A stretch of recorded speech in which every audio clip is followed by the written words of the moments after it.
So perhaps at the other side, who won, and that one will get just the high odds in their favor.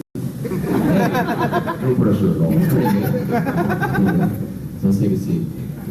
I think first, if we want to set this up a little bit. So what we want to do here today is kind of present Star Wars and Star Trek as franchises that obviously we all know and love, but something that we can also get educational value out of. Now that Starbase is integrating itself with STEM, science, technology, engineering, and math, we thought that it is a fine opportunity with the doctor and myself to explore what we can take away from the franchises that we love and how we can dig a little bit deeper into them with our combined geekery to learn something interesting and to have fun doing it. Not debunking, not trying to explain away, but things that you can learn, and that's what we're all about. Despite the fact we're doing this as a debate format, we both are definite big fans of both franchises. So in the end, they sort of both win, but we just want to explore the science within these, what we can take from them, how we can be inspired by them, and things like that. Yeah, so I think we have a video to start to kind of Set the stage. give context. On screen.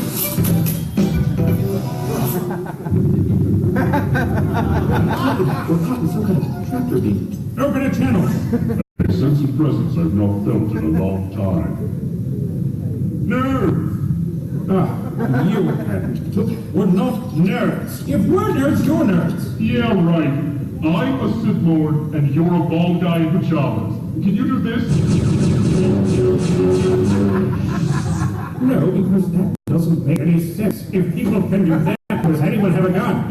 Because you don't have the reflexes of a Force Master? Well, it's have to be magic, then. That's dumb. Oh, okay, the Force is dumb, but you beaming people all over the place is... It's science! We convert a person or object into an energy pattern through a process called beaming. Oh, there you go. You package on the bullshit pseudoscience. We don't do that! Sir, we cannot compensate for the gravimetric interference. Not now, Shorty. Oh, you look at science class from Jim Dover. You want to talk about pseudoscience? Midichlorians, then. That doesn't count. How about politics? The Galactic Senate, then. Doesn't count either. Oh, great. So tell me, what does count as Star Wars? The Clone Wars cartoon and the original 3 movies. Except the Ewoks. They're dumb.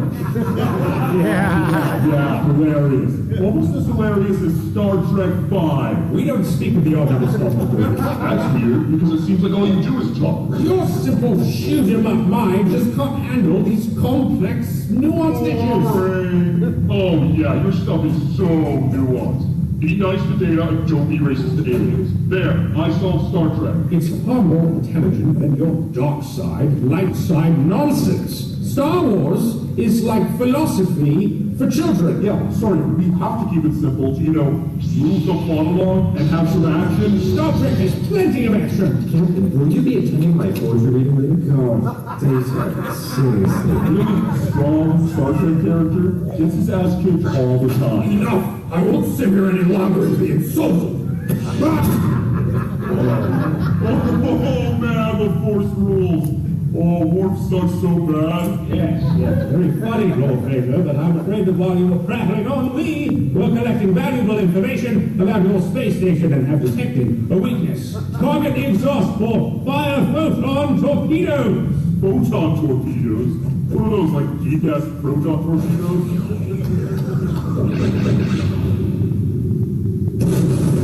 Your special effects are late!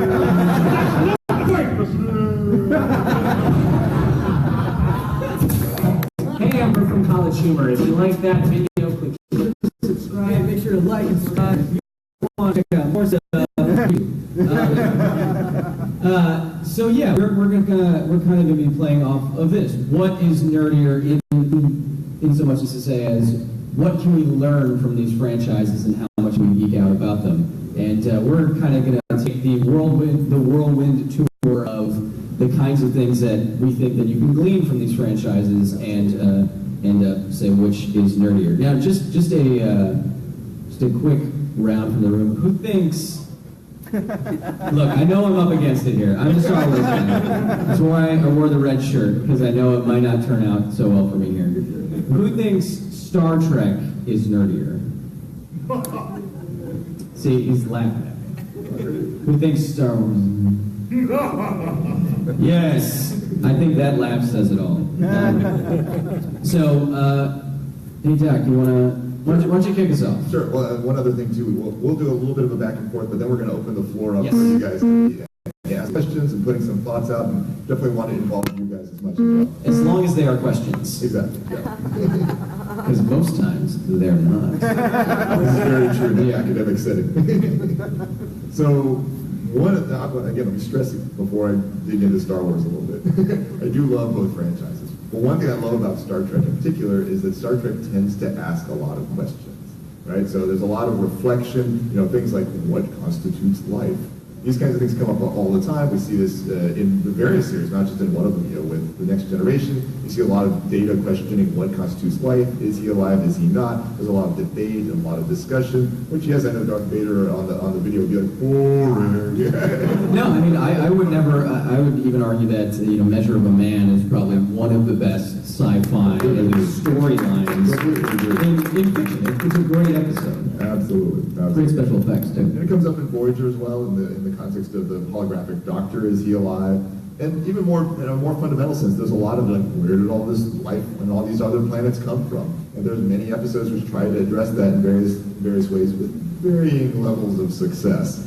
There's a consideration for energy. They see a life form. Where does it get its energy? How does it do this? There's a lot of asking questions, and it's not just there it is, shoot it, it's bad. Yeah, and in contrast, what I think Star Wars does well, kind of in a roundabout ways, because Star Trek has the audacity to, explain stuff. Come on, right? Star Wars leaves very little, it explains very little, which, okay, granted, but that leaves a lot up to us as nerds, at least, just taking the films and not all the extended universe stuff. It leaves a lot up to us nerds to fill in the blanks and use our powers of reasoning and geekery to fill in the blanks and say, how might something work? And I think there's a lot of educational value there. So, for example, and this applies to both franchises, what would hyperspace look like? Has anyone ever thought about that? I mean, when you see it on screen, it's not going to be on screen. It looks, especially in the new Star Trek movies at least, and in some of the older shows, they have those streaks of light. Also in Star Wars, you have the streaks of light rushing towards your screen. And that begs the question, what happens to light when you are going that fast? Warp speed, approaching the speed of light itself. And you can do these kind of calculations. You can look at these kind of things.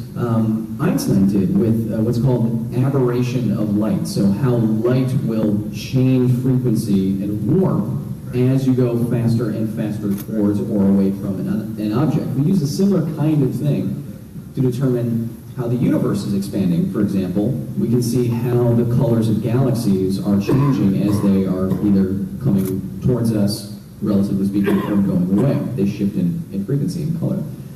But when you go really, really, really fast, approaching light speed, I won't say 0.5 past light speed, because we don't know how to do that. But when you get really close to light speed, weird things happen. Because the speed of light is a constant thing, if you are approaching it and you want to go beyond it, what has to change? Well, because space-time, like this, real good buds, space itself will change when you go that fast. So if you were in the Enterprise or the Millennium Falcon Schooler, and come on, I'll grab that. I mean, it would get destroyed by the Enterprise, but it's cooler. You make the jump to hyperspace. What happens? As you approach the speed of light very quickly, the light itself, because you're going so fast, the light is going to bend around you. It's very hard to show without a visual because it's really trippy, but space will bend around you in such a way that you'll be able to see stuff that's outside of your peripheral vision. So stuff that was behind your head here will be shifted forward a little bit by space-time itself because you were going so fast. The entire universe is contorting itself around you when you go that fast. And because you're going so fast, all of the stars, all the light from all the stars you can see in the night sky would be shifted out of visible frequency. The sky would go blank. You wouldn't see these streaks of light. They would be gone because they're outside of what we can detect. But what would happen if you're going the right speed is that the cosmic microwave background radiation, kind of this blanket of wispy radiation that was left over from the Big Bang, is going to be shifted up into our frequency. That what we can detect, visible light. So stars go away, but then this bluish, hazy everywhereness just fills your vision and becomes sort of like a cone, like I was saying with how space-time warps as you go that fast. So you have this cone of blue light that's intense at the center, radiating outwards, and it's kind of like a haze. That is probably what hyperspace would look like. It's not quite as pretty, but if you do it right, you are also going to go through the colors of the rainbow as you do this. So it is going to look somewhere between Star Trek, Star Wars, the new Star Trek movies, and Doctor Who. And it's going to look pretty cool. They've gone to plaid. They've gone to plaid! But if you do it too fast, you'll explode. Absolutely. Yeah, what do you think about that? Pretty nerdy, huh? No, that's outstanding. That does identify one of the weaknesses for Star Trek relative to Star Wars, is that in the fact that Star Trek tries to show everything and tries to explain everything, it sometimes falls off the stage as it's doing it. Yeah, subspace can explain so many things that you don't have to deal with. If you're traveling through subspace, you don't have to deal with the relativity problem, which is if you went on a 5-year mission, for example, and you were going an appreciable fraction of the speed of light. By the time you stopped, if you did this enough, by the time you stopped, everyone that you knew in love would be dead. Because you would have aged less quickly than they would have. Biologically speaking, when you go super, super fast, time ticks more slowly. The astronauts in the ISS are aging a nanosecond less or something like that than we are. This was shown in Interstellar, right? As an example. Yeah, Interstellar is a great example of that, and also a very, very nerdy thing. Definitely so. So I'm going to give another example of something I really like from Star Trek. This is the case where very often Star Trek will explain something very quickly without a lot of depth, but sometimes it actually hits the nail on the head. And one interesting one is this idea of non-carbon-based life. So I'm a biologist, I'm going to focus on this, and you have more training in the physical sciences. We're going to be a little bit different in our explanations in that regard. But for non-carbon-based life, what do people tend to think of as an alternative to carbon? Just yell it out. Silicon. Everybody always thinks that. Why? Well, silicon is one step down on that periodic table of elements from carbon. So like carbon, it can bind to 4 other atoms at once. So that sounds really good. And one of the things we like about carbon is the basis for everything, for carbohydrates, for lipids, for proteins, everything we have on nucleic acids. And it's because it can make this long carbon backbone. So you have a carbon attached to a carbon attached to a carbon, and off that you have these oxygen, hydrogen, nitrogen, phosphorus, whatever else you need. So that's cool. Original series, we see silicon-based life formed. Which one is over here down the hall too? The Horta. Exactly, we see a Horta. It's pointed out as a silicon-based life form. There's a passing mention that comes in there very quick, but Dr. McCoy says silicon-based life is impossible, especially in an oxygen atmosphere. I thought it was very interesting that they pointed that out. Like, why especially in an oxygen atmosphere? So I don't know what to think, because I'm definitely not a physical science, so I wanted to find out why that is. Well, it turns out carbon is very good, as I said, at making these sort of long chains. Silicon actually, it can make these sort of long chains, but it will preferentially bind to oxygen over another silicon. So what will end up happening is in an oxygen atmosphere, you can actually have these things break down, either in an oxygen atmosphere or water, things like that. And just make an oxide instead. Exactly, which, carbon dioxide is, as we know, this is what plants use for metabolism, this is what we exhale, things like that. So it's this gas that's used quite a bit. Silicon dioxide, by contrast, is sand. Not so available for these sorts of biological processes. It's a sand monster. It's definitely a sand little monster. But I was very impressed that they nailed that on the head. Like, wow, that's exactly, I had no idea. But that point leads me to another point, which is xenobiology, which is basically speaking just life outside of this awesome rock that we have here. And I think this is where, although Star Trek is great at asking questions like what is life and what does it mean, which is of course important, I do not think they do as good of a job at portraying what aliens would be. So that's a long story because it has to do with production budgets and makeup and stuff like that. And but my main point is that there's not going to be any green ladies ever. Anyway, I know. I saw one last night at that Barclay party, but I'm pretty sure she was human. I did not check. I looked, whatever. So, I didn't check. Okay, anyway. Think about all of the processes that led to us looking the way we do. There are billions of years of evolution, step by step, dealing with all of the environmental pressures that we have on this planet specifically. And I can't put a number on it, but there had to be, trillions of different variables that came together to make us look the way that we do. Now, if you had a similar planet with similar conditions, the chances are better. But just the relative chances that evolution or natural selection, or however it's going to proceed with the chemicals available, is going to produce something that looks just like us, that's humanoid, that has eyes, that is attractive, that speaks, is infinitesimally small. So I think what Star Wars does well is that it at least takes the time to show that some of the other aliens that would be conversed with might look like snail monsters, or that guy with whatever his chin is doing that gets his arm cut off. I don't know what those are. They're like resonant sacs for his voice. You know what? We don't have to get into it. But at least they're showing that there is a variability to life in the galaxy, and that's just the galaxy. And they don't ever breed too. You don't see have Chewbacca and some woman having a kid. Although it might look like me a little bit. Yeah, if I think about it. Yeah, but I think I'll forgive Star Trek on that point a little bit because for how good it is, it gets all that goodness out of very low budgets. Whereas if you're producing a weekly TV show, you have XYZ budget. If you're producing a gigantic multi-million-dollar movie for 2 hours and that's it, we're talking about different circumstances. Absolutely. So Star Trek actually tried to address this a couple of times, as many of you know. They tried to address why they have these different humanoids.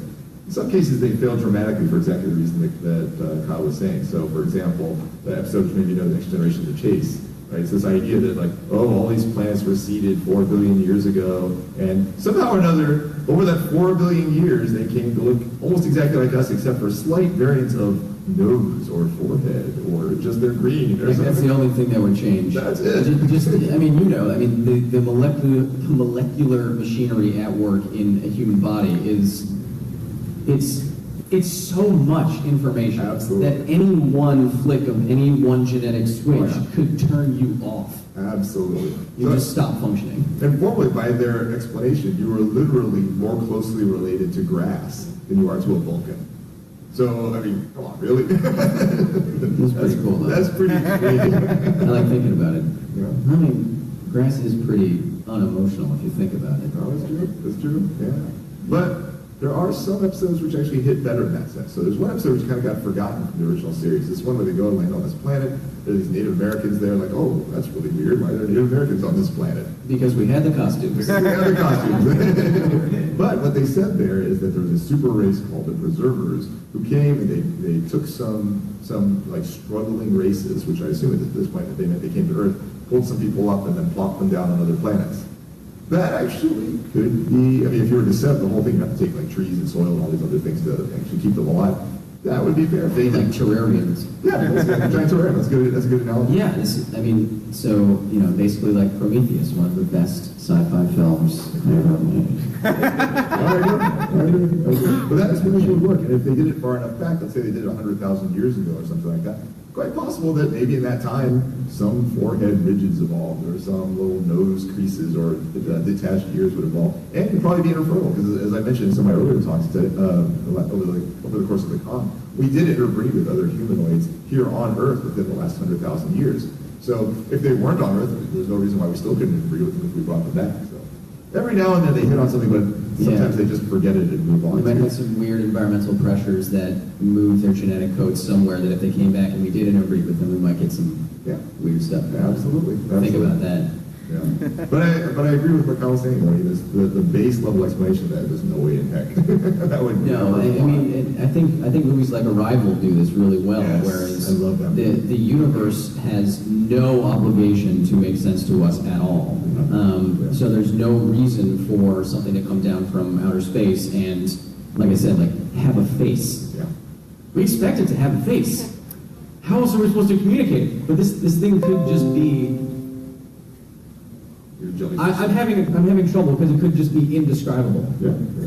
It's this thing, which I think Star Trek does well, with energy beings and stuff like that, which I don't think are possible. But I mean, all life is just moving electrons around. Yeah, that's true. That's true. That's all you are. Yeah. Everything you are. Just electrons. Just electrons moving around. But it's pretty cool that what all these electrons can do. Look at us now. Yeah. Yeah. Hey. Give a hand up for electrons. So that video earlier mentioned, there's a passing line that can be said, what do we say? Photon torpedoes. What's that? Some kind of nerd? Yes, proton torpedo. Yeah. And there's actually there's a significant difference there. I always thought that Star Wars was just getting it wrong and trying to say like, oh, Star Trek said photon torpedoes. That sounds more like proton. Was it proton or photon? I don't know, just say one. Okay, and yeah, I think that happened. I think that also happened with parsec. It's like, what's a word for fast? I don't know, this book says parsec somewhere. Go with it. And then Harrison Ford was like, okay, fine, okay, I'll do it. Give me my family back. He didn't say that. But so what they mean by photon versus proton torpedoes, there's actually something to it there. Photon torpedoes and proton torpedoes are both antimatter weapons, and I'm sure all you nerds know, if you like Star Trek and you like their engines and technology, or if you don't, antimatter is just normal matter with an opposite charge. So if there was a me, but everything was the exact opposite charge in all the particles, that would be anti-me. And when you bring these two particles together with opposite charges, they annihilate, and they release energy according to their mass. And this is what, this isn't exactly what he's describing, but this is what E equals mc squared can describe, when you can turn mass directly into energy. But that energy comes in different forms. So if you have something like a photon torpedo, this is because you are annihilating electrons and their comparative particle, positrons, which is just positive electrons, because electrons are negative. If you bring these two particles together, they have a very small mass, but because you are multiplying by c squared, which is 300,000 squared, which is a lot, 300,000 kilometers per second is the speed of light, about. It releases a lot of energy. So if something like Star Trek had photon, I always forget, photon torpedoes, let's say they had I think the yield, according to Star Trek Wikipedia stuff, I think the yield is 1.5 kilograms, something like that. So if you have 1.5 kilograms of electrons, mash them together with 1.5 kilograms of positrons, you would release 1.5 kilograms times the speed of light squared in energy. And this is all in energy in the form of photons. That's what positron annihilation does. It releases energy in the form of gamma rays, like that created the Hulk. But these are just wavelengths of light. So these are photons. That's where the term comes from. But if you do the math, which I did, about 1 kilogram of antimatter annihilating is about 43 tons of TNT. It would be enough to, this entire hotel would be gone. Easily. It would be a yield close to the largest nuclear weapon ever detonated in 1.5 kilograms of just, like a basketball's worth of weight. It's almost nothing, so it's an incredible amount of energy. Same thing happens with proton torpedoes, but proton torpedoes are describing just a different kind of annihilation. So when you have a proton and an antiproton coming together, it releases energy in the form of photons, like gamma rays, but it also releases energy in the form of many other different particles, charged and uncharged. There's like a spray of different particles. But the damage would be the same. So there is a distinction between photon and proton torpedoes. There are actually two different kinds of antimatter annihilation, and it kind of makes sense. Star Wars didn't just get it wrong, which I thought they did. But what they did get wrong is how those things just turned 90 degrees and then where's the thrust for that? They're going this way real fast and then they went this way real fast. It has plot thrusters. Plot thrusters everywhere. Are those worse? Let go, Luke. Of the X-Wing? No. So as we've been saying, when you dig into the franchises a little bit, there are things that we can learn and geek out about, even though one is ostensibly more fiction and one is more fantasy. I think there's educational value in both. Absolutely, absolutely. So along those lines, one thing that we've been doing at Duke recently, I mentioned this to a couple of people at dinner, is we've actually started running this class called The Biology of Popular Science Fiction TV and Movies. And we actually have people watch like an episode of Star Trek or part of a Star Wars movie or something like that, and then discuss it. And we challenge them. I mean, it's really easy to throw stones. It's easy to throw stones at anything is fiction. Because obviously it's fiction, right? And we take liberties to make it. Except The Expanse. Watch The Expanse. That's good. That's good coverage. Thank you. But what we challenge them to do is figure out a way that this could be possible, even if extremely unlikely. Yeah. And that's really fun. It's a great challenge, and it forces people to think, and it reaches them where they are. There's a lot of people out there who like science, but they don't want to sit there and read through a textbook. Exactly. That reminds me of a story. Who here knows of the webcomic XKCD? Oh yeah. Oh yeah. Probably everyone. Yeah. It's. I think it is the most popular webcomic on the internet, just by numbers. It's something crazy. But I remember a story when Randall Munroe, the creator, he wrote his book called What If, which is a great examination of what-if questions that have sciencey answers to them. But he had a similar story, because I think this approach of combining science and pop culture works. It's my literal job description. It's what I do every day. Okay. And I'm very lucky, of course, but... You're very good at it, too. Hey, stop it. So Randall Munroe, he said when he went to teach a volunteer course at MIT, like you do when you're super smart, I guess you can just go do that. And he said that all the students' eyes were glazing over when he was going through introductory physics until he was like, how do I reach him? Until he showed them that you can determine a power rating for Yoda based on how quickly he raises the X-Wing out of the Dagobah swamp. And see, once you have that frame of reference, like, okay, yeah, I want to know about that.